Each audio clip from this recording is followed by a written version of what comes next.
الشيطان الرجيم بسم الله الرحمن الرحيم أفحكم الجاهلية يبغون ومن أحسن من الله حكما لقوم يوقنون. واپس آیت نمبر 50 تا واپس لاشي. أفحكم الجاهلية يبغون. دې خصوص تشریح مخکې تیار شوی و. خدا تفسير القرآن العظيم دا حافظ عماد الدين ابن كثير دا یو تصریح کړی دا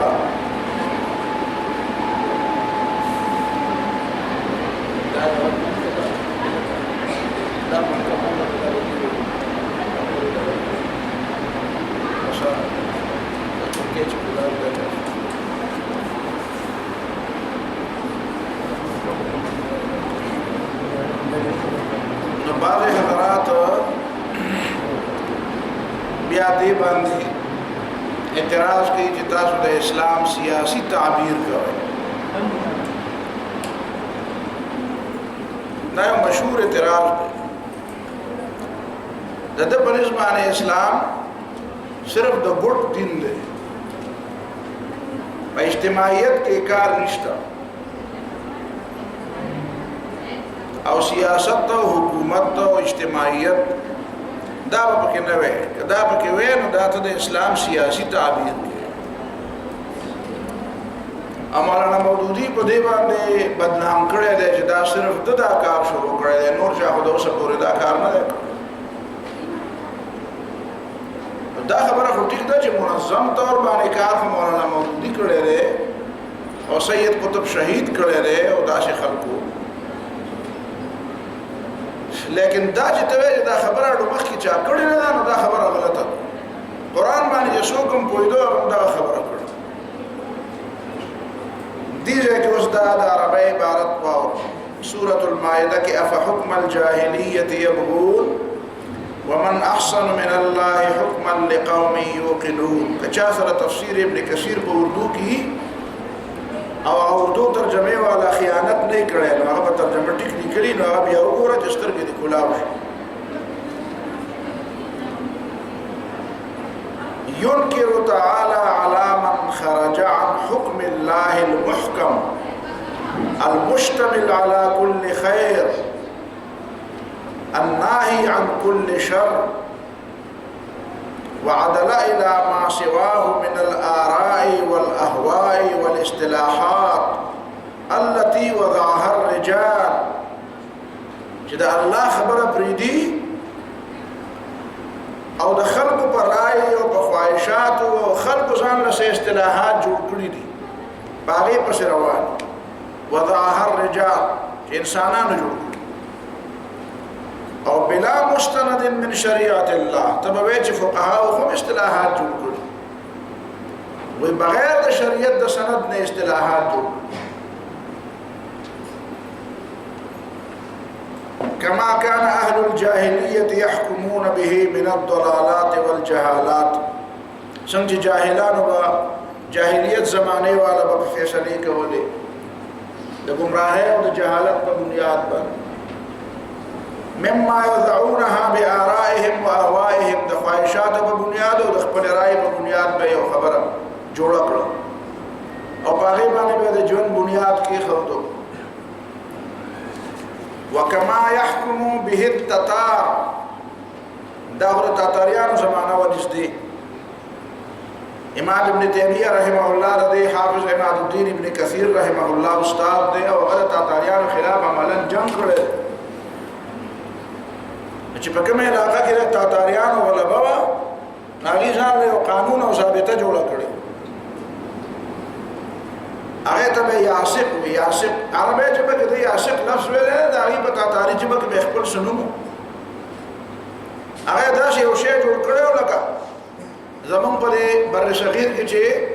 جلال الدین اکبر چې ورته وایي دلال الدین اکبر، هغه چې ځان له یو دین الهي جوړ کړی سد هندواننا او سد يهودياننا او سد عيسایاننا او سد مقامي نور نظریاتنا ادا ټول را جمع کړیو او د یو خاص شکل ول ورکړو او دا غیر یو دین جوړ کړو او ته به دین الهي دا اوس چې خلک مونږ ته وایي چې یاره تاسو دا پاکستان نه وی جوړ کړو د هندوستان سره وی نو دا به کېدای شي چې دا دشمنی به داسې نه وي نو ته ورته ووایه چې مسلمانانو کې دا کومه ګمراه مسلمانانو لکه جلال الدین اکبر هغه چې داسې دین جوړ کړ چې هغې کې د خدای او رسول هېڅ حصه نه وه ټول پکې فضول بکواسات نو هغه د هندوانو ومنو یعنی چې مسلمان ګمراه شي خو د هغه نظریه هم د هندوانو ته قابل قبول نه ده ځکه چې نوم پرې د مسلمانو حالانکې هغه رسې شي مسلمان جلال الدین اکبر په دغه خپل دین ځان له دین جوړ کړو په هغې باندې د هغه عقیده ورنو چې د اسلام پرېږدي او بل دین اختیار کړي نو هغه به څنګه مسلمان بهرحال کلمې ویل نو دا نشم ویلی خو بهرحال خبره ښه د ګمراهۍ وه ګمراه خو په دې کې خو شک نشته خو هسې ویم چې هغه ګمراه چې یو داسې نظریه جوړه کړه چې هغه د اسلام سره هېڅ مطابقت نه و او پای کې غالبه حصه د هندوانو د نظریاتو وه خو هغه هندوانو ته قابل قبول نه وه ولې ځکه چې د هغې پیش کوونکی په نوم مسلمان نو ته د هندوانو مزاج نه پېژنې هندوانو مزاج نه پېژنې ته د هندوانو مزاج پېژندی نو تا ته به دا پته لګېدلې وې چې د هندوانو سره د یو ځای پاتې کېدو نتیجه صحیح هغې باندې د سره څه خبره اړو اثر وکړه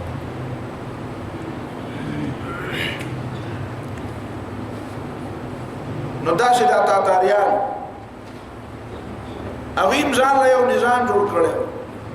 کېدای شي دې جلال الدین اکبر به د تاتاریانو د دې نظام نه دا اخذ کړی نو دی وایي چې افحکم الجاهلیت یبغون دا جاهلیت دی چې د الله شریعت پرېږدی او د انسانانو په خبره پسې ځین یو مثال دا پیش کړو وکما یحکم به التتار من السیاسیات الملکیة الماخوذة عن ملکهم جنگیز خان هغې بادشاه چې کوم جنگیز خان دی هغه چې کوم اصول جوړ کړي نو دا د انسانانو نظام التي وضع لهم الياسق وهو عبارة عن كتاب مجموع من أحكام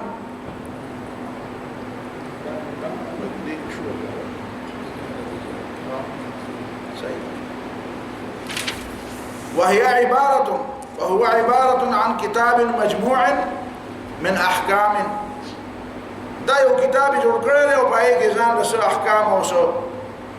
قوانین جوړ کړي چنګیز خان قد اقتبسها من شرائع شتى او د مختلفو دینونو او شریعتونو نه دا راغستی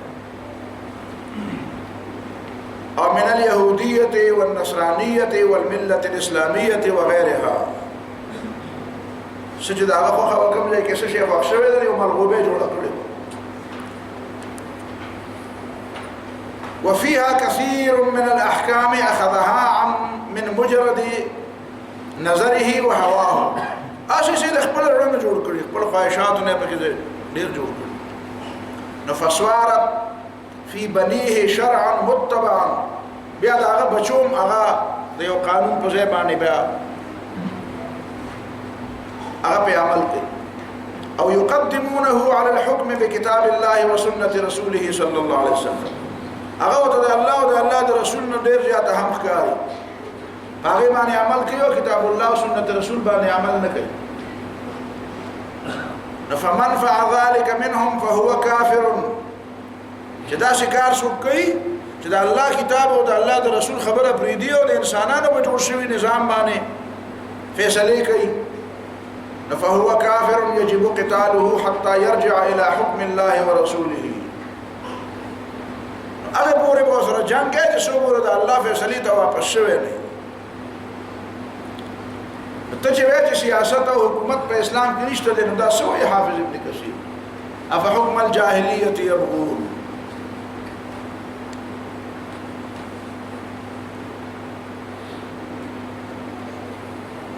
فلا يحكم سواه في قليل ولا كثير ولا خبر دا کلوی خبر دا خدا الله او دا الله دا رسول خبر با او دا بل بیا دا حفمیت الحسنہ دا حسن بصری قول باقی نقل کرده چی یقول من حکم بغیر حکم اللہ فحکم الجاہلیہ سوچ دا اللہ نا بغیر دا بل قرآن سنت نا علاوہ بل سبانی فیصلہ کئی نو دا جاہلیت دے نو دا چې دا فیصله او عدالتونه او فیصله ته تماوي او عدالتونه ته نه وي د انفرادي نظام نه ونیسه د اجتماعي نظام پورې د ورکوټي نواله د لوی خبرې پورې دا ټول فیصله په دې کې شامل دي دا تفسیر ابن کثیر من ذکر اورو چې کوم خلک وایي چې دا یوازې د مولانا مودودي خبره ده نو چا په لک کوی کی او دین علاوه نورم ډېرې خبرې یو خبره دا شو ذيب خبر درازو ولا يخافون لومة لائم يا أيها الذين آمنوا من يرتد منكم عن دينه سوک چه پتاسو که ده دین مرتد شي فسوف يأتي الله بقوم ندهو الله تعالى تس نقصان نشي ورکوله زانته نقصان ورکو الله تعالى بنور خلق را پیدا کی او دا نور خلق صفتونه داوي چې يحبهم ويحبونه دا الله ورسره مين يو د دې بد الله تعالی سره مين او اذله على المؤمنين اعزه على الكافرين نرم بيد المؤمنان په مقابله کې او سخت بيد کافرانو په مقابله کې سخت معنا دا ده چې هغه ته کنزل کوي او سخت معنا دا نه ده چې دا هغه خبره او دا هغه ژوند به بدل کوي صح معنا دا ده چې دا نظریه دا فکر دا اخلاق دا به نه قبلې هغه د دین نه اړولې نشي اګه د باندې شو کوشش کوي چې د دین نه واړی نو دې وته داسې ښکاري لکه د وسپنې نه چې غافونه ولا ماتي خو د دین نه وانه او دې وته داسې ښکاري لکه یو مضبوط غر چې د خپل ځای نه نشي اړولې دا ده عزة على الكافرين يا أشداء على الكفار دا معنى دا شي معنى نه ده دا معمولی خبره باندې مطلب دین نه اوريو هغه خپل نظریه او خپل فکر او خپل تهذیب ته تر علیږي او هغه خپلې او بیا به چې نه زه خو اسلام سپایم یم او یجاهدون فی سبیل الله جهاد بقید الله د دین د غلبې د پاره اسی جهاد او جدوجہد خو څوک کوي نفس همت او نفس کوشش نفس جدوجہد ستړي استل دا کافرانو کوي دا مسلمانان ټول غلی پراته دي او د پراته دي تاسو ګوره زموږ اکثر مسلمانان سدي دا عرب تاسو ګوره دا عرب دا غټ شیخان ګوره مال او دولت ور سره فراوانی ده په شوا د خوراکونو نه او د گاډو نه او د بنگلو نه او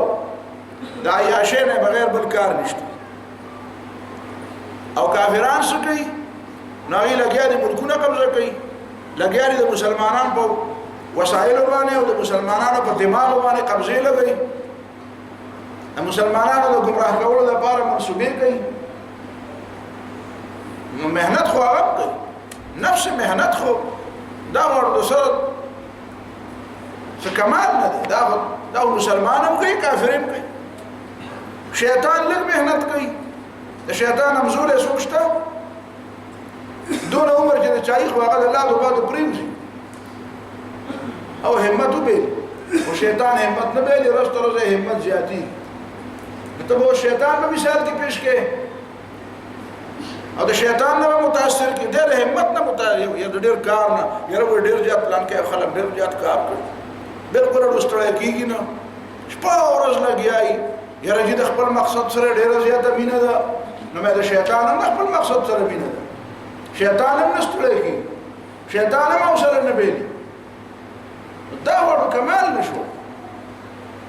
دا جهاد فی سبیل الله کمال دی نفسي جدوجہد کمال نه دی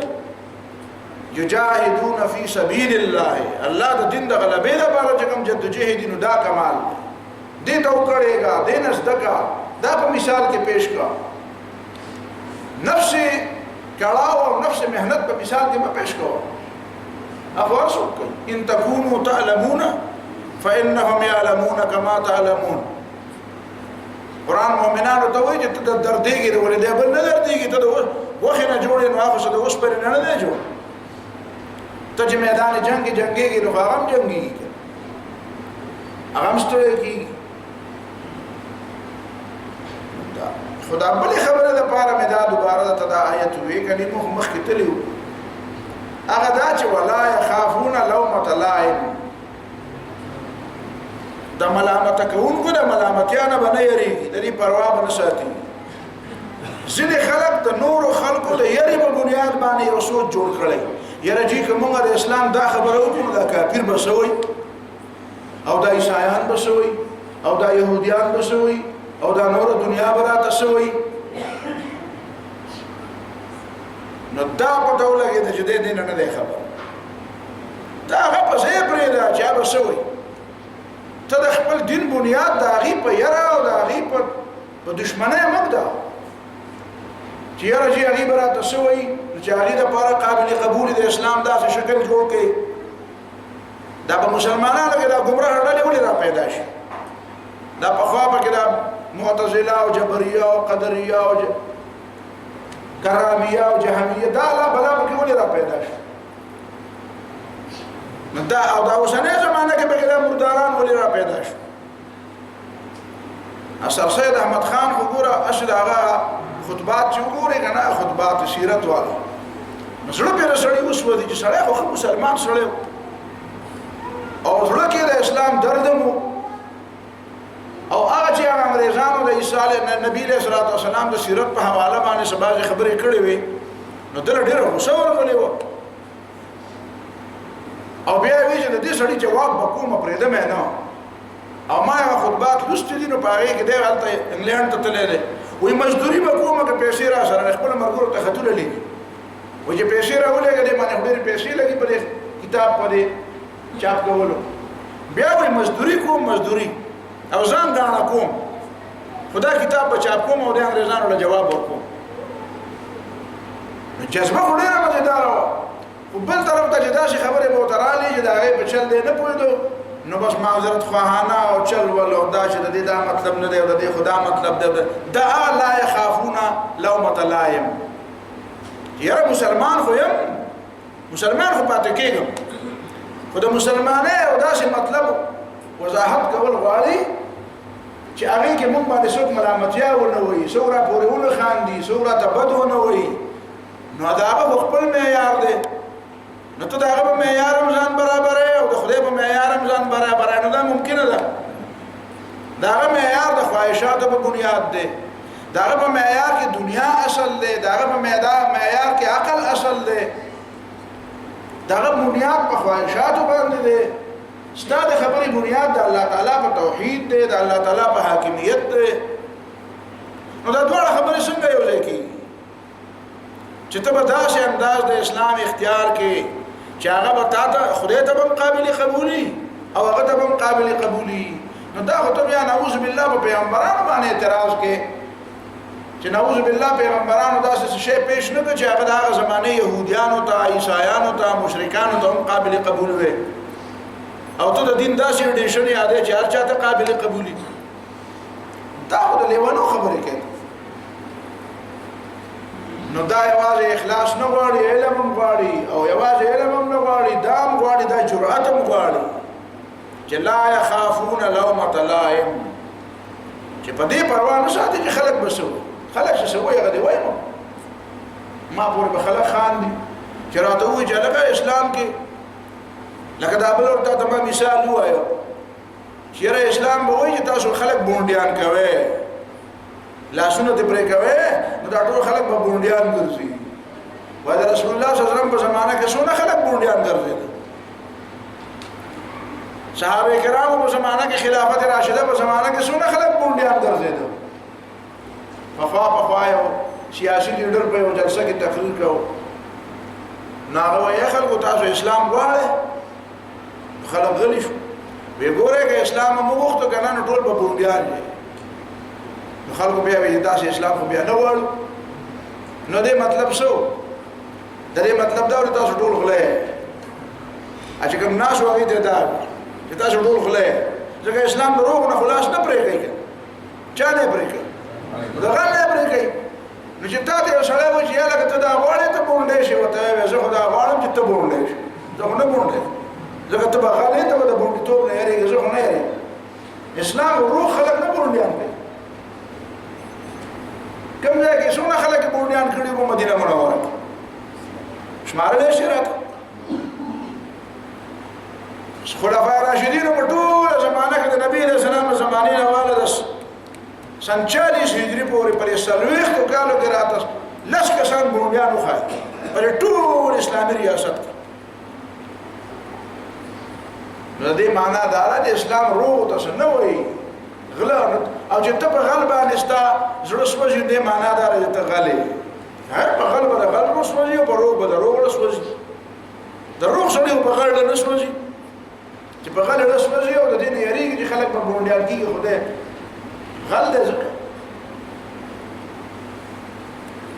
نو لا يخافون لومة لائم هغه به تکله وي یاره ته په اسلام کې خدا کا او ته نه نه جینه دا مطلب نه دی وای نه مطلب دی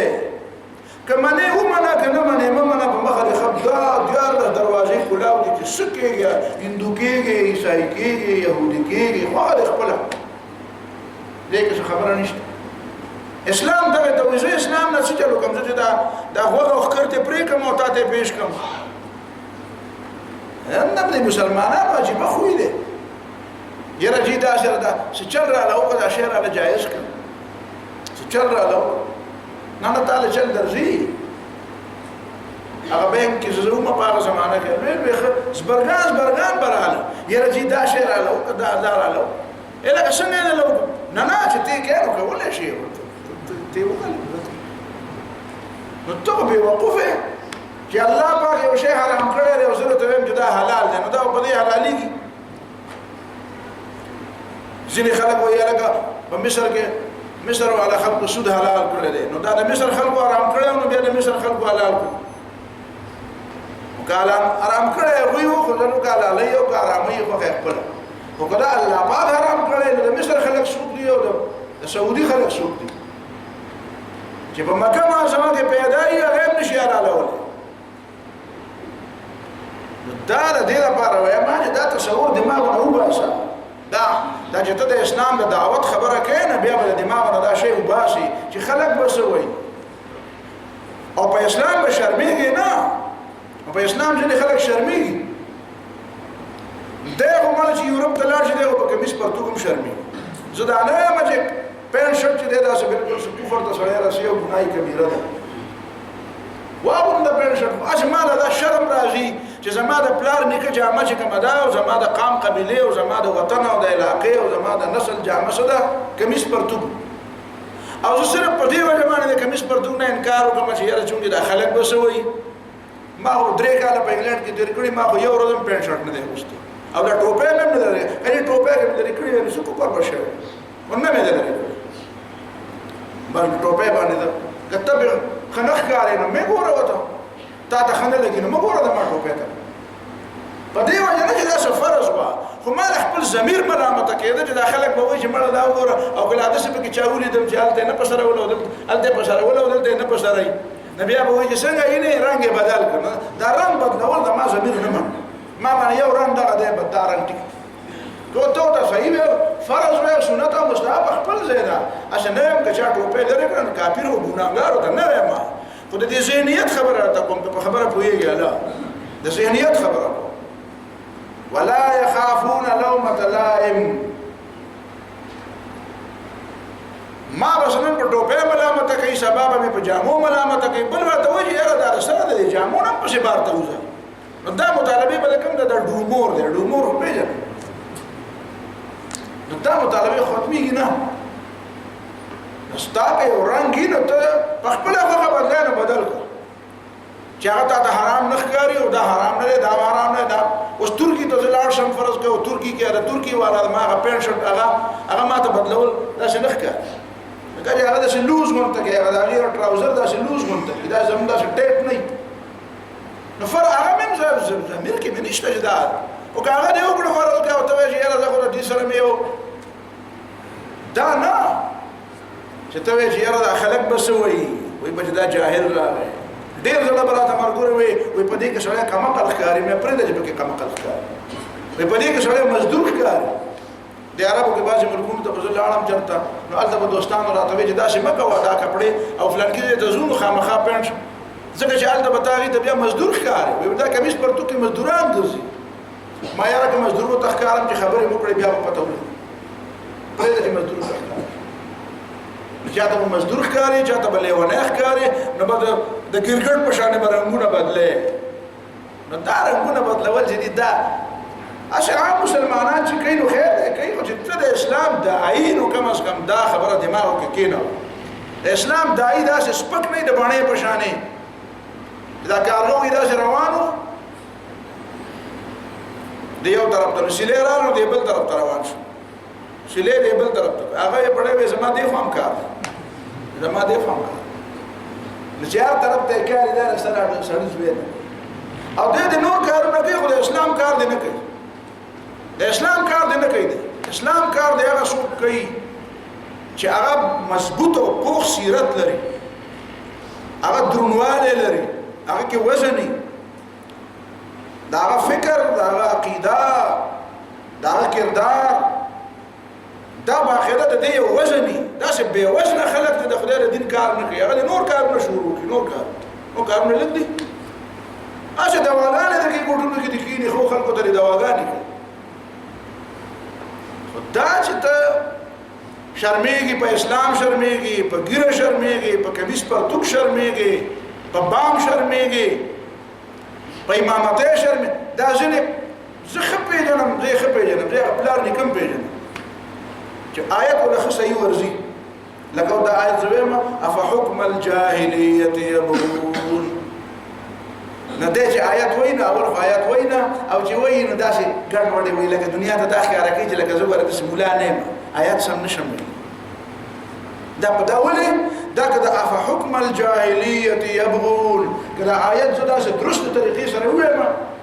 نو خلک به وایي چې هلکه دا خو سم قاري دی او دا خو ملا دی نو خلک به شرمېږم نو په دې شرمېږي انګریزي ښه ټیک وایي او زه قصدنه د انګریزي کله کله غلطه وایم پوهېږې په خبره باندې دی چې دوه ټکي څوک غلط کړي نه نه نه جي دا خو داسې نه ده دا خو غلطه دې ویله بدبخته ته خو ټول قرآن ټول عمر غله عربي ټوله غله عربي نه اردو هم ټوله غلطه وایي اردو هم ټوله غلطه اردو کې د عربۍ کې الفاظ او د فارسۍ کې الفاظ راشي دی غلطه عربي خو ټوله غلطه قرآن ټول غلط وایي خو انګریزي ټیک کول پکار دي ځکه که د بر صغیر د هندوستان او د پاکستان خلکو نه نعوذ بالله خدای بغیر د انګریزانو ډوډۍ نه ورکوي چینیانو له په چینۍ ژبه کې ډوډۍ ورکوي او علم هم وله ورکوي او فرانسیسیانو له په فرانسیسي ژبه کې علم هم ورکوي او ډوډۍ هم ورکوي دونه غوندې ملکونه دي زموږ د ملکن ډویژن نه واړه ملکونه دي په دې یورپ کې دا ناروې څومره دی دا د سکینډینیوین ممالک څومره دي سکینډینیوین ممالک پېژنې که نه ډنمارک او دا ناروې وایي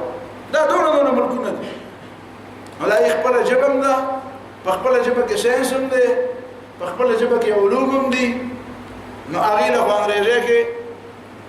انګریزي ویلو ته جاپانیان د امریکې څومره زیر دست پاتې شوي دي څومره مجبور د جاپانیانو د مجبورۍ نه خبره ده جنګ عظیم کیسې ولوله چې د دې نه بعد بیا جاپانیان څومره مجبور وو خو دغه تمامې مجبورۍ باوجود هغې په خپله جاپانۍ ژبه کې هغه اوس هم د جاپان ته لاړ شه هغه په دوه ټکي انګریزۍ نه پوهېږي په دوه ټکي انګریزۍ نه پوهېږي خو پاکستان او هندوستان خلک د انګریزۍ داسې دي چې په خدای او رسول دونه ایمان نشته لکه په انګریزۍ چې څومره ایمان ته به ویلې د انګریزۍ نه بغیر له خدای ډوډۍ اکبر الهابادي ځکه هو ته ویلي طنز یې کړی و اکبر الهابادي ډېر طنزیه د هغه شعرونه دي طنزیه ظریفانه مولانا سید سلیمان ندوی رحمه الله تقریبا هو 8 خطبې ویلي دي په دې موضوع باندې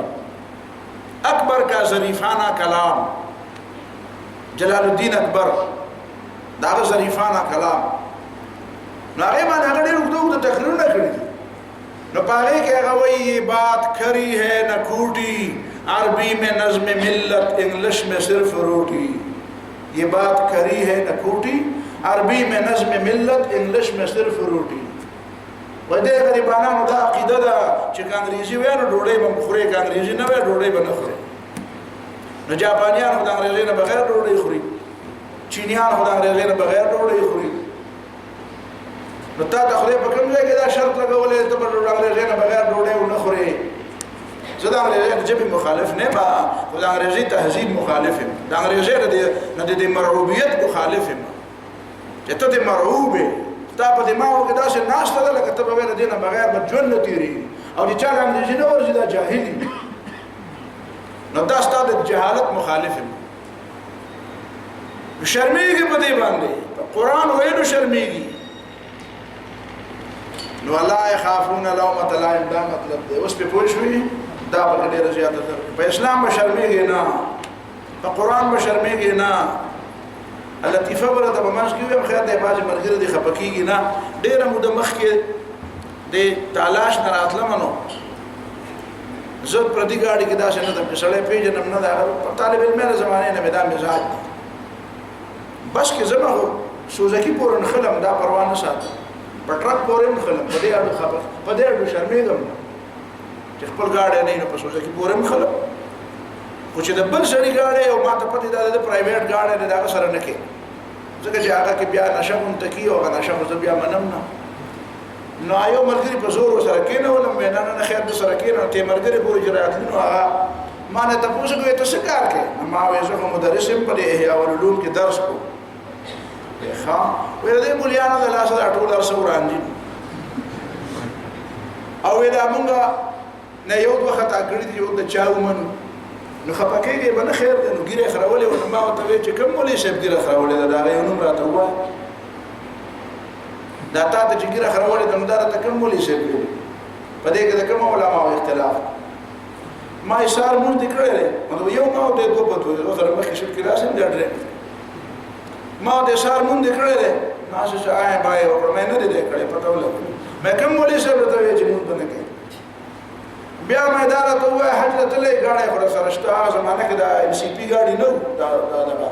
کابلي ما دا ګاډی سره شته حج به هم در باندې لازمي مې حج دې کړی وی نه مې زکات دې ورکړی وی نه مې کوم مولوي صاحب ویلي دي چې دا پکې نشته مې خویندې دې شته وی او مې میراث کې دې ولې حق ورکړی پلار دې ژوندی دی وی مړ مې میراث کې دې ولې حق ورکړی وی یاره چې نه مې دې ورکړی مې کوم مولوي صاحب راته ویلي چې د خور په میراث کې حق نشته ما ته زه به تا ته هله نر وایم چې دا علما په کومه متفق دي ته دا وکړه چې بیا پکې اختلافي خبرې راغلې بیا زه دلته د احیا علوم کې ناست یم ما پسې راشم او ما پوه شوې که نه نو بیا یې وروسته خبرې نه کولې بیا کوم ځای کوزېږې مې به دلته کوزېږم شرمېږم نه په اسلام د دین په علم هم نه شرمېږم او په مدرسه کې په درس هم نه شرمېږم وایي په خبره باندې د دین په خرڅولو شرمېږم الله دې داسې ماله چېرته وس رانکړي چې دین خرڅ کړم او یا د چا د دباو د وجې نه بدل کړم دا د شرم خبره ده دا د پیغور خبره ده دین هم دې الله تعالی وساتي خو په دین او په قرآن باندې په اسلام باندې شرمېدل نو بیا مسلمان سره چا په زور مسلمان کړی والله يخافون لومة لائم دویمه خبره لولا ينهاهم الربانيون والأحبار عن قولهم الإثم وأكلهم السحت لبئس ما كانوا يصنعون دلته خو دوه خبرې پرون پاتې وي نو هغه واوره اوله دا خبره ده چې د قوم بګاړ چې دی دا د قوم د پوهه خلکو تر دې نسبت کېږي چې کله قوم کې بګاړ پیدا کېږي گمراهی پکې پیدا کېږي او خورېږي غلطیانې پکې را پیدا کېږي نو د دې ذمہوار عوام وي خو د دې ذمہوار هغه خلک وي چې کوم خلک د اصلاح دعوادار او د چا ذمہ داري ده چې د اصلاح وکړي نو قرآن ځکه هغه ټول هم ګناهګار کړي دا نور هم ګناهګار دي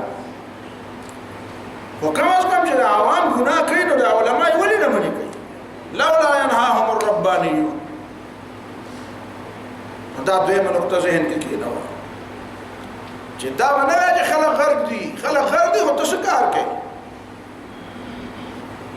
بل وس مطابق کار کوه خو منی نه منی جدا خبره ده دا واقع ده الله د دین کار کړی خلک دی پوي کړی د خپل وس د هدا پوري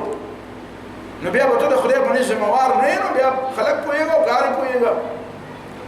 او کته خپل ذمہ داري پوره کار نه کړی نو بیا تم ذمہوار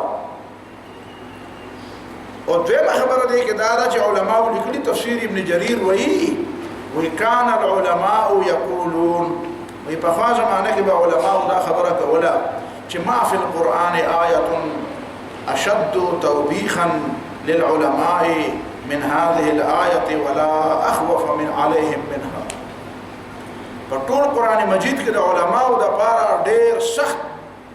درټنه او د یری آیت د دینه بل نشته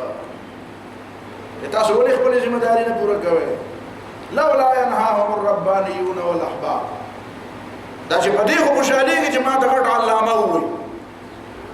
په دې خوشالي کې چې ما د ټولو زیات نسبت کې چې دا به لوی شیخ دی او په دې نه خوشالي کې چې بیا د خلکو د اصلاح کارم نو چې په دې خوشالي کې نو په دې خوشاله شکه د خلکو د اصلاح کارم کول ځانم ستړی کوه خلک بری قدر کوي خو ته ځان ستړی کوه دینه بعد بل ډېر زیات اهم موضوع د خدای خبر چې څوک به پوه شي او څوک به پوه نشي هغه دا وقالت اليهود يد الله مغلوله غلت ايديهم ولعنوا بما قالوا بل يداه مبسوطتان ينفق كيف يشاء وليزيدن كثيرا منهم ما انزل اليك من ربك طغيانا وكفرا وقالت اليهود يد الله مغلوله او واي يهوديان چې الله تعالی لاس تړلې شوی دي غلت ايديهم د دې لاس تړلې شوی دي ولعنوا بما قالوا او د دې خپل وینا په وجه دي لعنتيان شوی دي بل يداه مبسوطتان بلکې دواړه لاسونه د الله تعالی فراخ دي ينفق كيف يشاء خرج کوي الله تعالی چې څنګه خوښي ولا يزيدن كثيرا منهم ما انزل اليك من ربك طغيانا وكفرا او يقينا زياد بك ډیر ولا پدې کې هغه شی او هغه وحي چې نازل شوی د تا طرف استاد رب د طرف نه سبب ولا زیات طغيانا سرکشي وكفرا او كفرا یعنی هغه قران چې د هدایت لپاره راغلی دی او چون کې دا ظالمان دي نو د دې په کفر او سرکشي زیاتی څومره آیاتونه زیات راځي نو دې بغاوت دي زیات د دې آیت د شان نزول په اړه کې درې خبرې دي اوله خبره دا ده چې خلک وی يهوديانو باندې قاط راغی چرته او پیسې وسره کم شوي غلې کم شوي نو هغه په دې وجه باندې دا آیات دا خبره وکړه چې ید الله مغلوله وی خدای پاک نعوذ بالله شوم دې وګورو موږ سره راځي د لوګي نه امر نو الله تعالی ولا جواب دا ورکړي چې ولعنوا بما قالوا بل يداه مبسوطتان الله تعالی شوم نه لري شخي دې البته هغه تقسیم د غلې او د انعاماتو او تقسیم د رزق په خپل خوخه کېستا په خوخه نه کوي ستا په خوخه نه کوي یو دا وجه دویمه وجه چې دا ویل دا چې نه دی يهوديانو رسول الله صلی الله علیه وسلم او صحابه کرامو له پیغور ورکو چې دا تاسو چې الله تعالی ډیر زیات یاد کوي او په مخه کې لا اله الا الله وایي او پارس کې وایي چې الله دا وایي او رسول دا وایي نو تاسو له لوګي د پاره داري ها د ټولو نه زیات وګي او د ټولو نه زیات کمزور او غریب قوم تاسو یې چې الله تعالی تاسو دومره یادوي نو تاسو باندې بیا د رزق د دروازې ولې نه کولاوي نو دا یو قسم د طنز کو په مسلمانانو باندې او ظاهر خبره ده چې مکه معظمه کې او مدینه منوره کې عام طور باندې هو غربت به مکلا او کله به شي وو کله به نو خو دواړه خبره به راتلې دنیا په ژوند کې دواړه خبره راځي دا تاسو خپل ژوند ته وګورئ د غربت دور هم راځي او د مالدارۍ او د خوشحالۍ دور هم راځي دورونه خو راځي امام ابو حنیفه رحمه الله چې وایي چې المال غاد وراح عام خلک وایي غاد وراح امام ابو حنیفه ته نسبت او هغه چې وایي چې دا سړی د قاضي په فیصله باندې چې غریب تفلیس ورته وي په عربي ژبه کې فقه کې تفلیس نو آیا تفلیس معنا دا ده چې قاضي په یو سړي باندې فیصله ولګي چې دا غریب دی نو بدا به غریبي ټول مر نه امام ابو حنیفه وی دا ضروري نه ده په کوم وخت به فتوا ولګول چې دا غریب دی نو غریب دی او سبا به مالدار شي نو دا هم چاته نشته چې هغه یو سړي باندې ټول مر د بار فتوا ولګي چې د ټول مر غریب نه ټول مر غریب باندې یو ځل غریب پر مالدار شي درېمه وجه دلته دا ده چې نه د ټولو آیتونو ته مخکې وروسته ګوره یهودیانو یو ځل د رسول الله صلی الله علیه وسلم په مخ کې او یا په خپل منځ کې دا وویل په خپل منځ کې به دا خبره کړې چې دا د ډېرو سوونو کلونو راشي مونږ در په دې کې ګرځو سن 70 عیسوي نه نیولې د 1900 پورې 1923 2400 بیا دینه بعد چې خلافت کله ختم شو داینه پس دیراله او 47 48 کې بیا ځان له اسرائیل ریاست قائم کو دا نه مخکې زمکه مخکې 1917 کې د هغه زمانه نه زمکه مخکې راستل شروع کړی او د عربو په زمکه خرڅولې سادهګان نه پوي نو دغه زمانه پورې تقریبا د اتلس نلس سو کاله دا په دې باندې دا در په در او خاورې په سر په یورپ کې او افریقا کې او یو ځای او بل ځای او په دنیا کې تتر بتر اړو د سره د کور ځای نه معلومې دي دا ګیله دی او برا چې عجیبه خبره ده سونه کالونه وشو لکه نبی رسول الله د زمانه پورې سونه د شپږ سو کاله هوښه او دا رسته په نو چې دا سونه کاله وشو موږ تتر بتر ګرځو او چرته نه یو ځای زموږ وطن صحیح شو نه زموږ د ناست ځای صحیح شو نه زموږ قومي وطن پیدا شو نو دا ځکه چې نعوذ بالله د الله تعالی سره خزانه خلاص شوي او یا خزانه خو سره شته او کوم څنګه موږ نه راکړي چې چا سره څه شي یو بل نه ورکی خدا کنجستو نو الله تعالی مبارک دا خبر نو قران دا غي جواب وکړو چې غلت ايديهم شومان او کنجوسان خو دوی دي حقیقت دا دی چې درسه پورې دا شومان او کنجوسان پیسې پر سره ډېرې دي خو د دې باوجود زړونه وږي دي سترګې وږي دي ارواح خواره ده اصل غنا خو دې ته نه وایي چې سړي سره پیسې ډېرې کله کله به سړي سره پیسې ډېرې خو نه په ځان لګوي نه په بل چا لګوي د خزانې خامار د ځانه جوړ کړي د پاسه په ناش نو قرآن ته بیا دا وایي چې قلت ايديهم شومان اصل کې تاسو ولعنوا بما قالوا او کستاسو دا خیال چې موږ د خدای په باره کې داسې او ته بوتي وایو نو الله تعالی به موږ په حال رحم وکړي نو الله تعالی جرهم کوي نو په او ته بوتي بچا نه کوي ولعنوا بما قالوا په دې وجه خلو په لعنت کې شوي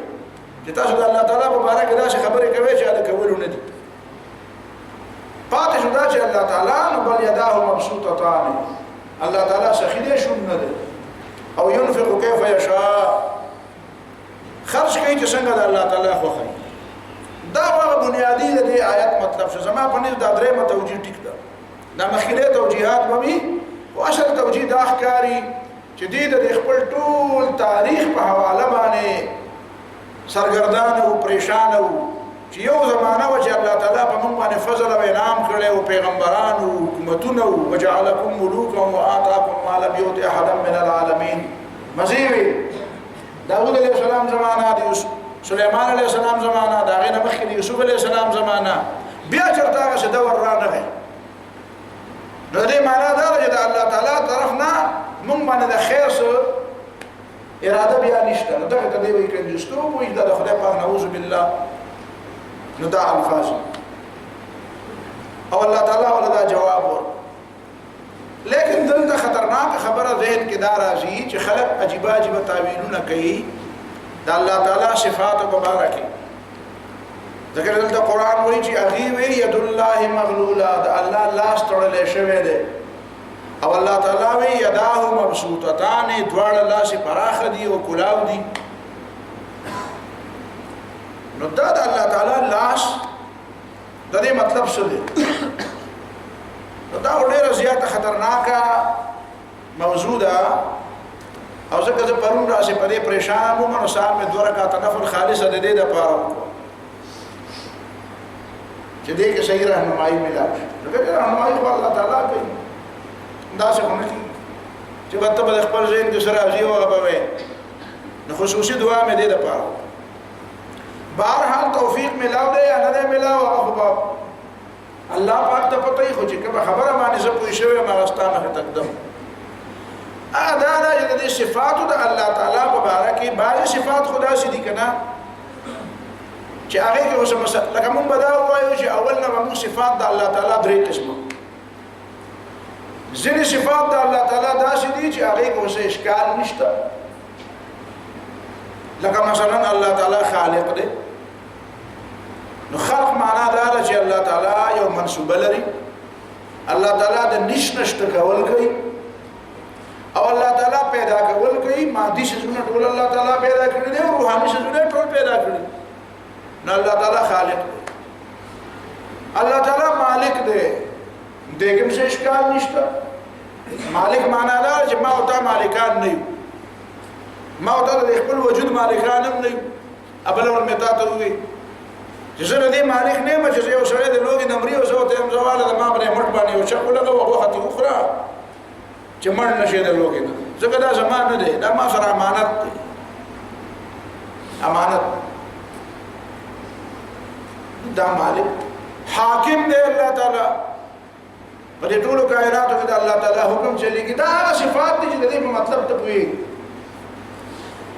یو هغه صفات دي چې د هغه په مطلب هم سره پويږي خو پای کې یو مقصد بلم دی هغه دا چې مثلا الله تعالی رحمان دی رحیم دی معافی کون کې دے بخون کې دے پدې معنا مو پويګو رحمان دې ډېر زیات مهربان دی رحیم دې همیشه مهربان دی عفو پر خودن کې دے چې څو معافي غواړي وي زه معاف میکړي غفور بخون کې دے چې څو کوئی چې الله په ما پرده راوچو الله تعالی به پرده اچي عزیز الله تعالی غالب دی ذو انتقام بدل استو الله قهار پزورم پچا خبره منلې شي د قهار معنا قاردون کې نه ده ازين خلق ترجمه کوي فاما اليتيم فلا تقهر يتيم ته مقارېګا نه يتيم ته قارېګا جوړانه کوي چې نه قارېګا او ته نو بیا شیطان شي تربيته کوا او چې غلط کار کوي نو قارېګا وته خلا تقهر معنا څه ده قهر څه ته وي قهر دې ته وي چې سړی بل دا احساس ور کوي چې زبر اوس د سزا درکم یا بلی وما یا بلی سس تکلیف بدل درکم نو ته هغه جواب نشي کولای یعنی زمان لاس تا په لاس باندې اوچت دی قهر معنا دا نو فاما اليتيم فلا تقهر معنا یتیم له د دې خبره احساس مو ورکوا چې اوس بدل یو دوه کړه ته وباسه مسوک بدرانه تاسو کې څنګه ته پته ده زمانه تاسو نشته پلار مې نشته نو تا غره دا احساس ولې ورکې ا دې معنا دا دی دا په ځخم باندې مال دې جوړه نو دا ظلم دی دا مکو او کدا وې چې فاما اليتيم فلا تقهر معنا دا چې یتیم ته مقارې نو رسته بیا و اما السائل فلا تنهر معنا دا چې یتیم چې سائل نهر مپرې ده مخه مور ساته نو دا معنا ده نو تنهر معنا دا چې نهر مپرې تنهر معنا دا چې رټه ما نهر یا نهرو نو الله تعالی قهار دی قهار معنا دا چې کده ټول دنیا یو طرف ته کې او د الله تعالی زور او د الله تعالی قوت بل طرف ته کې نو الله تعالی د انسانانو لا د مخلوقات لا د ټول کائنات لا دا وخت په وخت دا احساس ور کوي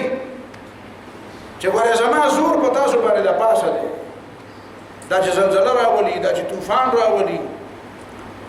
دا چې دا باندې بل یو تکلیف راولي اجتماعي تکلیفونه راولي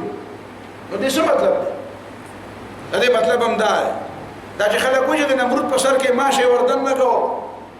نو دا وته دا خودله چې تل وې نه نو دا احساس تر درکې چې لوی زېما ځکه چې دا احساس در نه دي خو ته د خدای دعوه کوي بیا ستا تکبر او ستا نشغ بیا په قابو کې نه راځي نو دا احساس وخت په وخت دې لپاره درکې چې پوهیږي د قابونه بار ته موزه د کرخ نه بار ته موزه او دې صفاتونو کې دا مطلب هم دی لکه د رحمان او رحیم او د عفو او د غفور په صفاتونو کې یو فائدہ دام ده د بعض صفاتونو فائدہ چې انسانانو ته وایي چې په تاسو په ځان کې دا خوونه را پیدا کړي لکه الله تعالی وایي زه مهربان یم نو بنده ته په ځان کې مهرباني را پیدا او دا حدیث کې دی ارحموا من في الارض يرحمكم من في السماء چې پس مګر چې څوک دې په دې تاسو رحم وکړي نو الله تعالی په تاسو رحم وکړي من لا يرحم لا يرحم څوک چې په چا رحم نه کوي په هغه رحم نه کیږي الراحمون يرحمهم الرحمن برحم کون کې به مهربان بادشاہ رحم کوي نه دې څه مطلب همدا مطلب دی چې الله تعالی رحمان نه ته رحمان نشي کېدی او کم از کم راحم هو کېدی شي راحم رحم وکولای شي دریم صفاتونه د الله تعالی داسې دي چې هغه په مونږ باندې داغي یو روب او یو دبدبه د الله تعالی یو عظمت د الله تعالی د شان علوی د الله تعالی کبریایی چې موږ له احساس راغی چې بنده تاکي هم ډېر صلاحیتونه یې ستا دماغ هم ډېر کار کوي زړه به ډېر کار کوي وجود به ډېر کار کوي ته به زورور مې ستا دماغ کې به عجیبه غټ خیالات او غټ ارادې او غټ خبرې هم پکې راځي خو د دې باوجود ته دومره لوی شی نه دومره لوی نه د الله تعالی د عظمت او د الله تعالی د لوی احساس کوا د الله تعالی په صفاتو کې دا ټول صفاتونه د الله تعالی چې راجمه کې د نمونه اسماء الحسنا دا تقریبا 156 جوړي 156 په یو حدیث کې دا 99 راغلي دي خو نور څو زره باقي ټول مفردات او مرکبات ټول راجمه کې 156 جوړي نو د دې صفاتونو کې بیا دا مطلب چې د الله تعالی په لاس کې د کائنات او اختیار دی من بيده ملكوت كل شيء وهو يجير ولا يجار عليه د ټول کائنات او اختیار د الله تعالی په لاس او دا خبره باندې موږ پوره پوهیږو نه بعض صفات بیا داسې دي په دې درېمه خبره کې راته چې هغه داسې دي چې د هغې معنا موږ باندې هغې باندې موږ پوره ذهن نه رسي پوره ذهن نه رسي ځکه چې هغه عالم الغیب سره تعلق ساتي هغه عالم الشهاده سره تعلق نه ساتي عالم الغیب سره تعلق ساتي کومې خبرې چې د دې دنیا نه اخوا د بلې دنیا سره تعلق ساتي په هغې باندې موږ پوره نه پوهیږو نو ظاهره خبره د الله تعالی هغه صفات چې هغه موږ ته دې لپاره بیان کړي دي چې تاسو په ذهن کې د الله تعالی هغه عظمت او د الله تعالی کبریایی د الله تعالی لویي د الله تعالی هغه روب د هغه د شان هغه لویواله هغه د تاسو په دې ذهن باندې نقشي چې زړه کې د الله تعالی نه یره پرته وي ځکه چې کدا یره نه خو بیا به غړي وړي وایي نو د هغې پوره معرفت موږ ځکه نشو کولی چې هغه د دې عالم نه بالا خبرې عالم نه بالا خبرې نو هغه د دې دپاره بیا الله تعالی ذکر کړي دي چې صرف د هغې تقریب ذهني وشي تقریب ذهني معنا دا ده چې ته دومره پوه شي چې ګورې زه نه پوهېږم او الله تعالی پوهېږي ته دومره پوه شي چې زما د علم نه بالا نور هم څه شته ته دومره پوه شي چې د دې ځمکې نه علاوه او دا چې صحیح نه هم د دې نه علاوه د خدای نور هم څه کائنات دي د خدایي د ډېره زیاته وسیعه ده دومره نه ده څومره زه پوهېږم هر سړی خو د خپلې پوهې د حده پورې چاته دا دنیا دونه ښکاري زموږ مردان کې په کلي کې دا خبره ډېره مشهوره ده د کلي نه یو سړی چې ته تللی نو کراچۍ ته تللی نو زمیندار خلک دی اوس خو هغه مړ دی هغه خدای دې وبخي نو بل سړي ورته ووایي چې هلکه پلانکی خو لاړ او کراچۍ ته هغه به خدای دې پسې د نوخان نه ور مړه کړي زما پسې هغه غریب ته نوخان ډېر لرې ښکاري وایي خدای دې د نوخان نه پسې خوا ور وړي وایي زما پسې دې کوستان کې ته یو کلی دی نو یو ملګری هلته امام وفات شوی دی الله دې امام په کوستان نو هغه وایي هلته یو د کوستان کې دا مشهور کلي چې کوم دی په دې مین روډ باندې په دې مین روډ نه و د روډ نه په یو دره کې چې ته 3 کلي دي په دې مین روډ دا کوم غټ کلي دي دې کې هم نه و دننه په یو دره کې یو 2-3 کلي وی هغه وی هلته ما 2-3 کاله تیر کړي دي نو د جمعې چې ورځ به شوه د جمعې په ورځ به مولوي صاحب تقریر کوو نو دا آیات به پکې وی چې هغه خدای قرآن کې فرمایي چې انما المؤمنون اخوه کې ټول مسلمان رور دی کې باډګل کې دی کې خاړه کې دی کې جنګې کې دی دا درې کلی وایي نو دا په نسبانه ټول دنیا په دغه دریو کلو کې هغه شریک نه نو پیژندل دریم نه پیژندل کې باډګل کې دی کې خاړه کې دی کې جنګې نو داسې انسان ته الله تعالی وایي چې تم دغه باډګل او خاړه واله کتر دې اسمه نه علاوه نور څه نه پیژنې ته سدرۃ المنتهى نه پیژنې ته عرش نه پیژنې کرسی نه پیژنې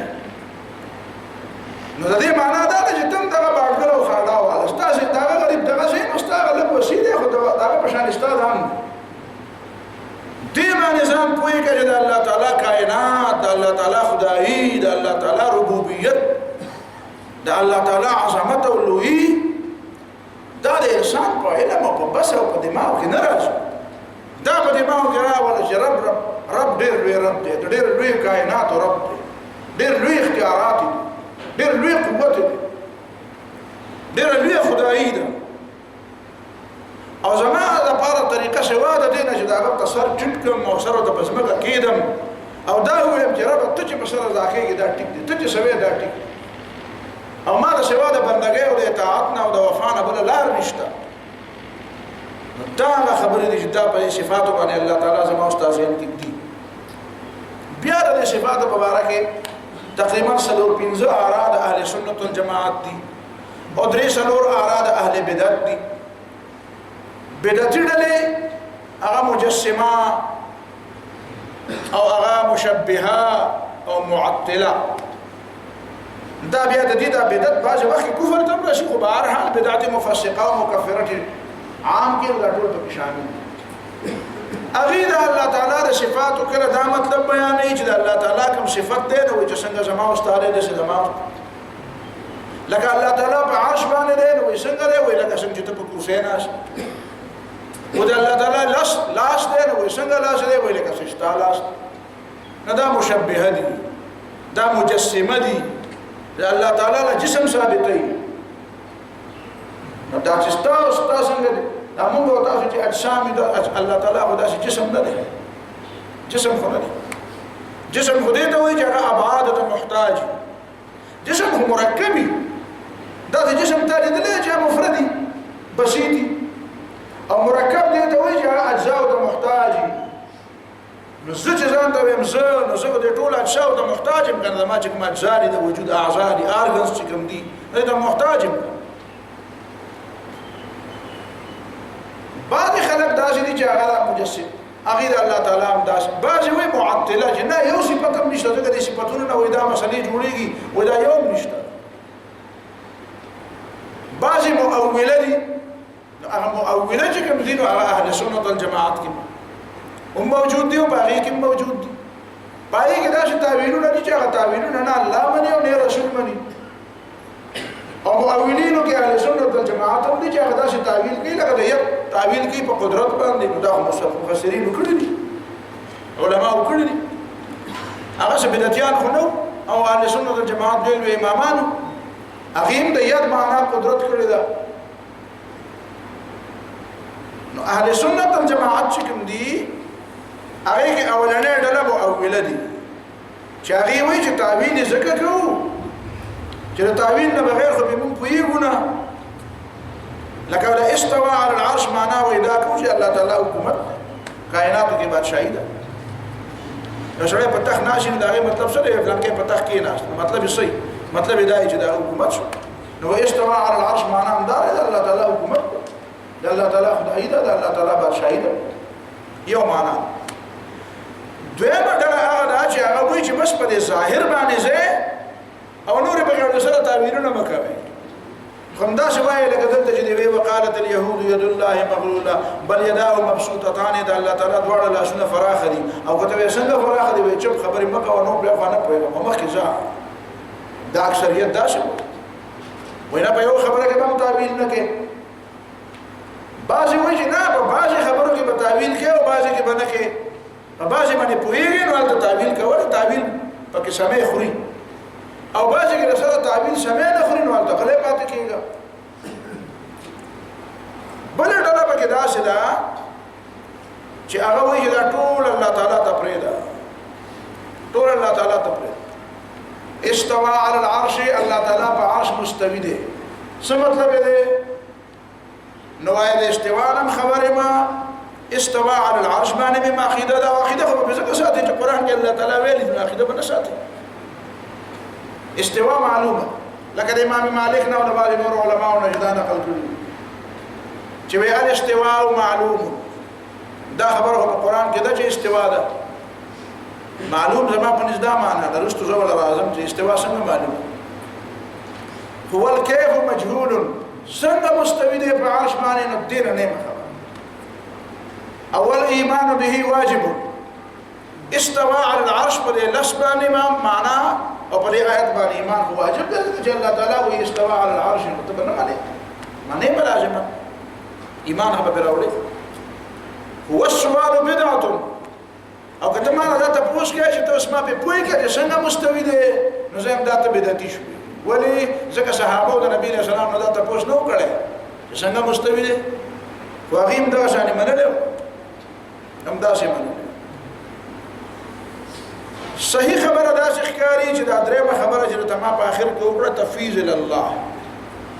بعضی صفات داسې دي چې دا هغې په معنا سړی پوهېدی شي او دا هغې تعویلم قرآن او سنت کې دا هغې نظیر موجود وي او هغه څه مشکل د هغې نه پیدا کېږي. خو بعضې صفات داسې دي چې د هغې نه مشکل را پیدا کېږي. نو چې د کومو نه مشکل نه را پیدا کېږي نو هلته خیر دی، هلته مطلب ووایه بیان وکړه. لکه اوس دې آیات کې به زه تاسو ته سوچ دا چې راغلي دي دا کوم آیات چې مونږ ویلي وقالت اليهود يد الله مغلوله. یهودیان وایي د الله لاس تړلی شوی دی. نو ستاسو څه مطلب دی چې یهودیانو داسې تصور په دې جمله کې د هغې مطلب دا و چې نعوذ بالله د الله تعالی یو لاس دی او هغه له چا تړلی دی. د هغې دا مطلب و. که د هغې دا مطلب و چې الله تعالی موږ له څه نه راکړي نو شوم دی، نو څه نه راکړي نو مطلب یې په دې شوموالي کې و که مطلب یې د دې لاس په تړلو کې دا لغوي معنا یې مراده وه که نه دا محاورې ته دا مطلب یې مراد محاوره مطلب. او قرآن چې بیا وایي چې بل یداه مبسوطتان د الله تعالی دواړه لاس فراخه دي نو الله تعالی څه وایي چې زما د لاسونه خرج کوي که ينفقو. دې آیت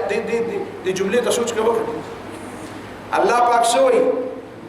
چې هغې وي چې لاس تړلی دی نو الله تعالی وایي نه لاس تړلی نه دی. نو څه مطلب دی چې لاس خرج کوي که الله تعالی وایي زه خرج کوم. ينفقو څه وایي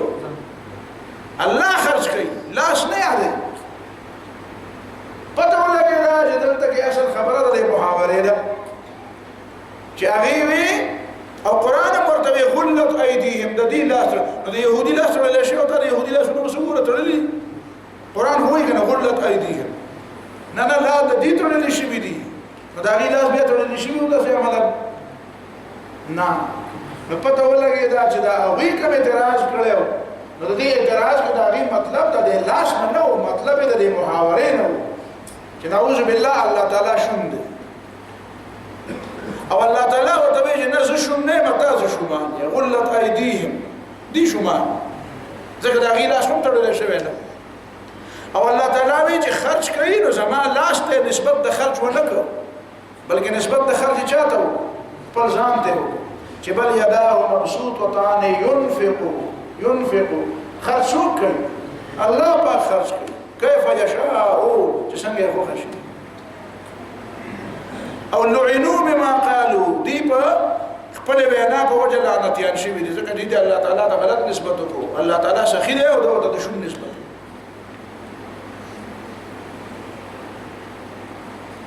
کنی نو بیا په یو خبره کې دا اوسني خلک وایي چې ید به ولا ثابتې نو ید خې ولا ثابت کړو خو صرف دا ده چې هغې ته غلط لفظ وي نو بیا به ویلې وی چې دا نیمې ټیک ده او نیمې خطا ده. ویل نو لعنو بما قالو او ما خو عام دی. اوس به څه کې دا د ما اعتراض دی خو دا په پوهه خلکو ده هغې به پوه شوی کې ورته کلیک شوی چې بما قالو معنا دا ده چې ټوله هغه خبره نو ټوله هغه خبره کې خو ید راغی که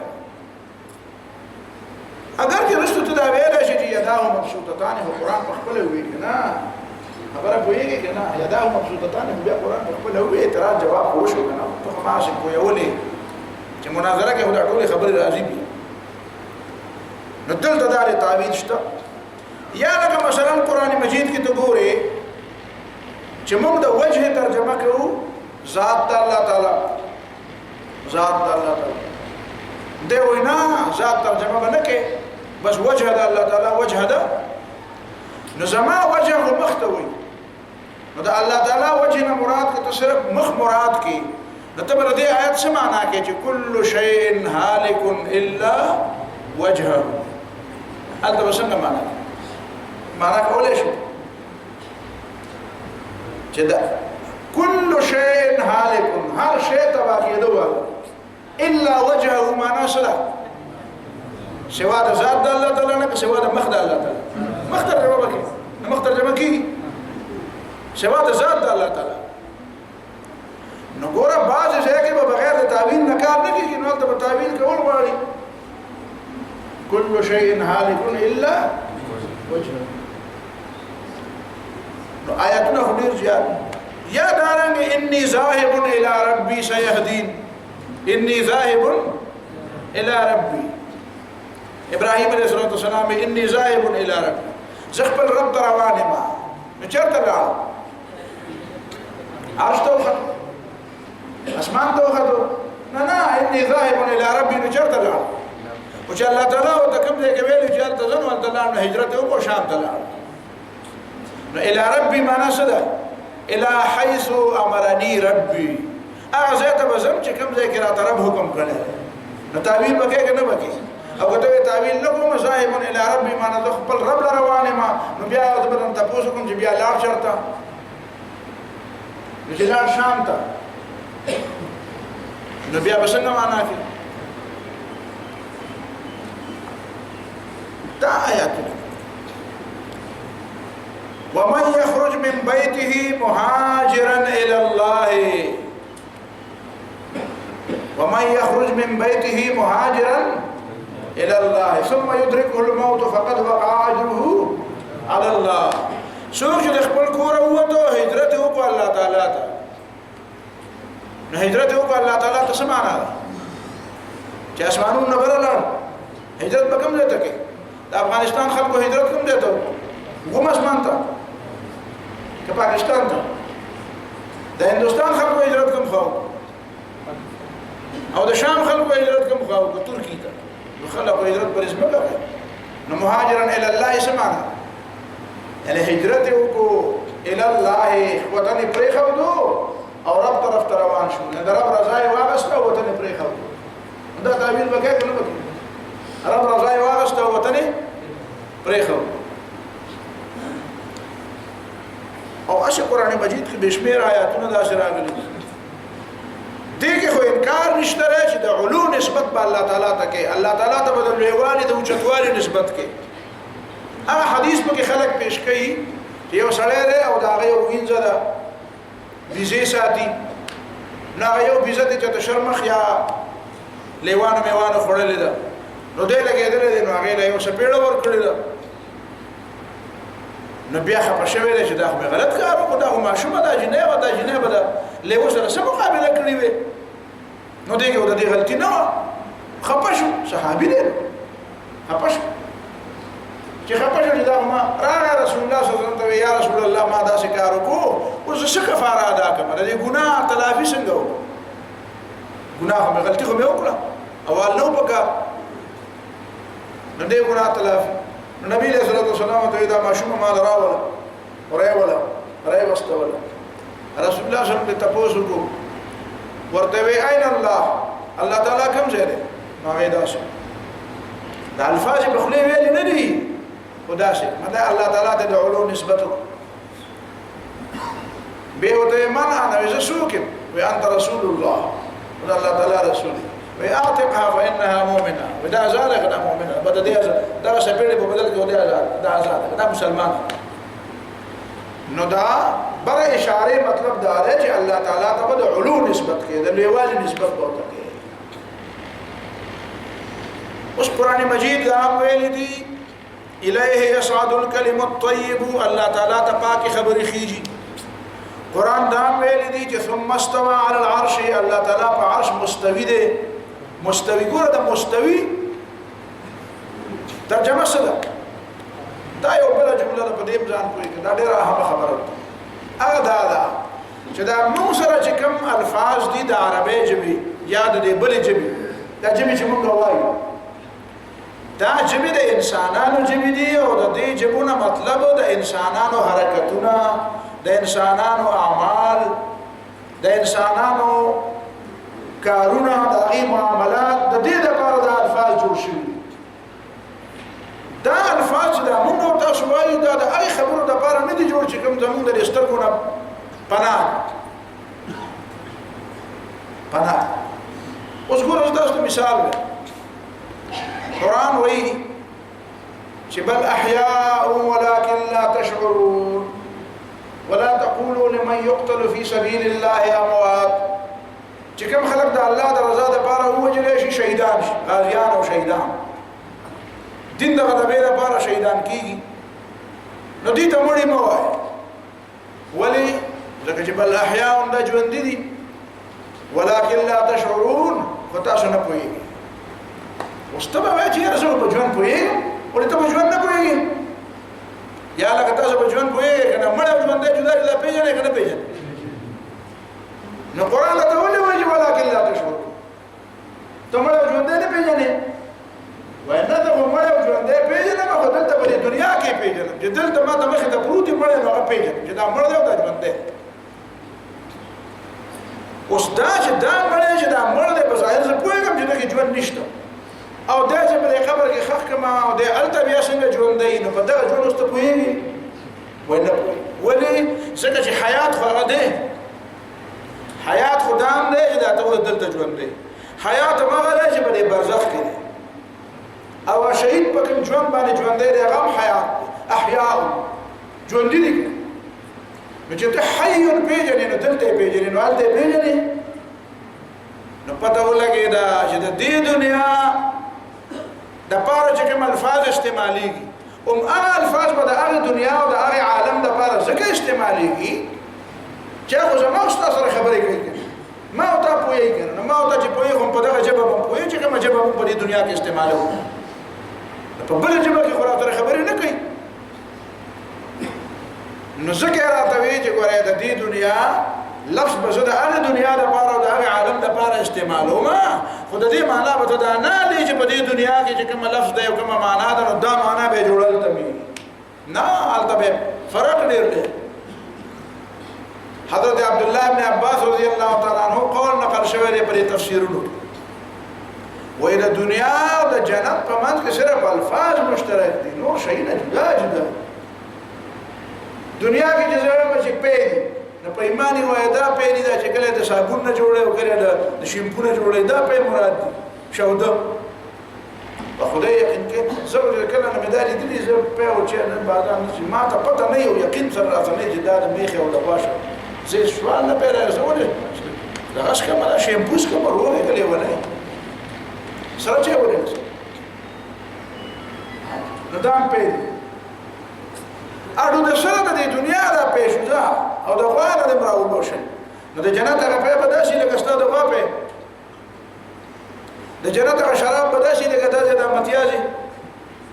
دا د موجوده زمانې دا شراب خو نوم دی د جنت نیرونه به داسې لکه دا نیرونه د جنت ونې به داسې لکه دا ونې د جنت بنګلې به داسې لکه دا نه جي دا الفاظ هغه دي نور خو هلته شی بلکل بدل دی جنت باغ ته وایي نو دا باغ او هغه باغ کې د ځمکې او د اسمان نه غټ فرق دی ژوند دې ته هم وایي ژوند هلته هم وایي خوند او خوشحالي او مزې او خوراکونه دلته هم دي او هلته هم دي خو د دې او د هغې دی په منځ کې سره صرف الفاظ شریک دي نور خو شی جدا دی نو ته په ایمان ووایه چې د قبر ژوند دپاره حیات لفظ دی خو حیات هغه شی نه دی د جنت د ژوند دپاره د نعمتونو هغه الفاظ دي خو نعمتونه هغه شی نه دي بدل دي نو د جنت نه خو د الله تعالی مقام او مرتبه ډېره اوچته ده الله تعالی خو خالق دی جنت خو مخلوق دی نو چې د مخلوق په باره کې یو مخلوق هغه دی چې په دې دنیا کې دی، یو مخلوق هغه دی چې په هغه دنیا کې دی. نو چې دا الفاظ د مخلوق ملګرتیا نشي کولی د هغه ځای پورې، نو د خالق هغه به څنګه وکړي چې دا لفظ ته د مخلوق دپاره استعمالی نه په یو ځای کې به استعمالی، خو بل به لفظ به هغه استعمالی، خو مطلب به هغه نه وي، معنا به هغه نه وي، معنا به د هغې نه ډېره بدله وي. نو ستا عقل کار نه کوي چې ته وایې چې دا لفظ د استوا د الله تعالی دپاره استعمال شوی دی، او استوا خو زه پېژنم چې دا معنا ده، نو ته د الله تعالی په باره کې هم د استوا هغه معنا علې چې کومه په دنیا کې ته د استوا معنا علم،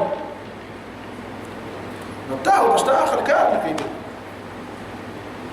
نو دا ځکه زه وایم چې په بد دا الله تعالی ته پرېږده، په دې عقیده وساته چې الله تعالی په عرش مستوي دی، خو دا مه وایي د استوا په معنا زه دا ځکه وایم چې اوس دې زمانه کې د هغه نوم نه علم دغه باباجي زما یو ډېر محترم باباجي دی، مشر دی، ډېر قابل قدر دی. باباجي مې مطلب دا دی چې مشر سړی دی او زه ډېر قدر کوم چې لاسي بابا نوم مې درته واخیستی، زه ډېر زیات قدر کوم، زه وله ځمه. په مخکې ورځو کې بس داسې وشوه چې زه تللی وم اوله، نو بس هغه په دې مسله کې بس بیا خبره خرابه شوه. ما ورته وایي زه بحث نه کوم، زه ستا احترام کوم، قدر کوم، زه تا له مناظرې نه یم راغلی، زه ستا خبرې اورېدو نه راغلی یم، خو هغه بلکل زه دیوال سره وجنګولم، پرې نه ښودم، نو بیا یې څو خبرې مې وکړې. نو هغه خبرې اوس هم یادوي، وایي چې دا خو د امام راضي ډېر زیات کتلی او زه کوم ما سره دا مناظره کوم. امام راضي مې یا کتلی او یا مې نه و کتلی، خو زما مطلب دا دی چې هغه دا خبره کوله چې استوا معنا هم دغه ده چې دا په لغت کې کومه ته استوا وایي، دا وایي خپله رایه ده، زه د هغه رایې احترام کوم، خو ما ورته وایي چې زه دا نه منم چې ته وایې د استوا معنا. امام مالک خو ویلي دي چې استوا معلومه ده، نو معلومه معنا ده چې لفظ معلوم دی، خو دا استوا آیا د انسانانو لپاره چې کومه استوا قرآن استعمال کړی ده، قرآن و استعمال کړی ده حتی اذا استویتم علیه ثم تذكروا نعمة ربكم وتقولوا سبحان الذي سخر لنا هذا استويتم على ظهوره. نو د استواء نور زینو کې د استواء د لفظ راغلی دی، فاذا استويت انت ومن معك على الفلك دا او واستوت على الجودي وقيل بعدا للقوم الظالمين. نو واستوت على الجودي دا د نوح علیه السلام کشته چې په دې جودي غر څنګه استوا، هغې دپاره هم استوا لفظ دی. ته چې په کشته کښېنې یا په ګاډي کې کښېنې یا په سورلۍ کښېنې، هغې دپاره هم د استوا لفظ دی. نو ته په ایمان ووایه، ستا عقل به کار کوي چې ته وایې د الله تعالی د استوا علی العرش دپاره هم دا استوا هم داسې ده. جنت نعمتونه خو جدا دي چې هغه جنت مخلوق دی او نعمتونه هم مخلوق دي، نو دا لفظ د هغه مخلوق ملګرتیا خو نشي کولی. هلته خو ده دا الفاظ کار نه کوي، الفاظ دي او معنا هغه نه ده، او د خالق په باره کې معنا هم هغه ده چې کومه تا ته معلومه ده. نو دا شی خو ذهن نه مني. خالق چې دی د هغه مقام، د هغه مرتبه، د هغه صفات هغه د مخلوق په شانتې خو نه دي چې ته وایې چې دا الفاظ دي او دغه معنا ده، نو دا معنا هم هلته ده. نو بیا ته به وایې چې ما ته یې ولې ویلي دي، ما تا ته یې ځکه ویلي چې ازمایش در باندې کوي. ولې دا قرآن کې د هر څه د ازمایش دپاره نه دي، پرون دې ونه وي، پرون دې ونه وي لیبلوکم فیما آتاکم. دا د روح اسلام خبره چې ته ما وکړه، روح احکام، روح سنت، الفاظ خو راغلي دي، خو په الفاظو کې دې هم ازمایي او په د روح کې دې هم ازمایي، او هغه روح کې ازمایش دی. نو داسې کې په دې کې هم ازمایش دی. نو زما رایې په دې سلسله کې دغه ده چې تا ته ما وویله چې دا الفاظ زمونږه د دې دنیا دپاره خو دي او د هغې خبرو د تقریب ذهني دپاره خو دي. او ثم په دې ثم باندې پوهېږئ، علماو ته خبره کوم، عرش مخلوق دی که د خالق صفت دی؟ مخلوق دی که عرش الله تعالی پیدا کړی دی، چې پیدا کړی چې عرش نه و، نو بیا څنګه چلو؟ ثم خدا مطلب دی ثم استوى على العرش، او د ثم نه مخکې څنګه چل؟ نو الله تعالی عرش ته محتاج نه دی. دا ته خو چې کوم تصور پیدا کړی دی، خو دا مطلب دی نعوذ بالله چې لکه ته داسې وایې لکه څنګه چې که د ما نه دا کرسۍ چا لرې کړه نو زه به را پرېوځم. نو ستا د دې خبرې څه مطلب؟ بیا یو لفظ ته زه بل ویم د الله تعالی لپاره یو عرش هم دی او بل کرسی هم ده د کرسی سره الله تعالی سره تعلق مبارک ته شوی دا صاحبان ته کرسی سره د الله تعالی سره تعلق مبارک شوی ما ته ته شوی زم زې سم نه مزه نه پیژن ما ته پته نشته کرسی دا خو ما کرسی او د الله تعالی په کرسی کې فرق دی او د الله تعالی د کرسی سره څه قسم تعلق دی ما ته پته نشته الله تعالی ویل نه دي دا ټکی ویل وسع کرسیه السماوات والارض دا الله تعالی کرسی د اسمانو او د ځمکې نه اړه بدغه باندې پوهیږم په دې مې عقیده ده او د الله تعالی د کرسی سره څه قسم تعلق دی نو کرسی مخلوق دی عرش مخلوق دی نو د عرش مبارک د استوا تعلق راته معلوم دی خو د استوا په معنا نه پوهیږم او چې د الله تعالی کوم مراد دی دا ټیک او مې منل دی او زما په عقیده ده خو زه په نه پوهیږم زه د دنیا په استوا پوهیږم او په هغه نه پوهیږم او دا غیر د الله تعالی کوم مراد دی نو ټیک په دې عقیده پوهیږم او کرسی سره الله تعالی ستاسو ته ورته یو صاحب دی نعوذ بالله من ذلك عجيب خبرې کړې وشنو نال نو هغه نعوذ بالله ثم نعوذ بالله ما په باندې خدا د ګناه کبیره خبره ده چې هغه چې الله تعالی په عرش ناشته او په کرسی خپې خو دي او کله وي په کرسی باندې پیغار پروت دی نو دا د منلو خبره دی او دا کولو خبره دی چې کې ته د الله تعالی مبارک خبره ده ځان څنګه کې چې الله تعالی نه دی نو دا د الله تعالی شان دی دغه خدا الله تعالی ازمي د الله تعالی عظمت د الله تعالی لوی د الله تعالی یرا شان کبریایی په ځړو کې وساته مناظره مکوا مناظره او باسونو باندې نه کیږي دته مناظره اډو ته زمانه مناظره وګړو نشي چل پوشي ځه ته زمانه مناظره وګړو نشي چل پوشي په دې باندې خدای وبخي د بخلو هم کوا د آخرت کامیابی هم کوا د مناظره د غټلو هم کوا د پړو هم کوا د دې خبره هم کوا چې آخرت کې وسنګ چي چې الله پاک ته وایي چې تاسو کرسي مبارک دا خبره کوله نه ما کرسي مبارک ته ویلي چې کرسي کوم ځای کې ده او کرسي سره زما څه تعلق دی قرآن کې تاسو سره یو معلوم دی کرسي سره تعلق قرآن کې کرسي لفظ یو ځای راغلی دی کنه وسع کرسیه السماوات والارض آیت الکرسی دین علاوه د الله تعالی او د کرسي په منځ کې تعلق څه خبره شته چې الله تعالی خالق دی او کرسي مخلوق او کرسي د اسمان او زمکو نه فراغ دین علاوه بل تعلق ته معلوم دی نو تر ځان ولې وي خبره دا مطلب شو د دې مبارکي زي وقفه وکړه بیا ورته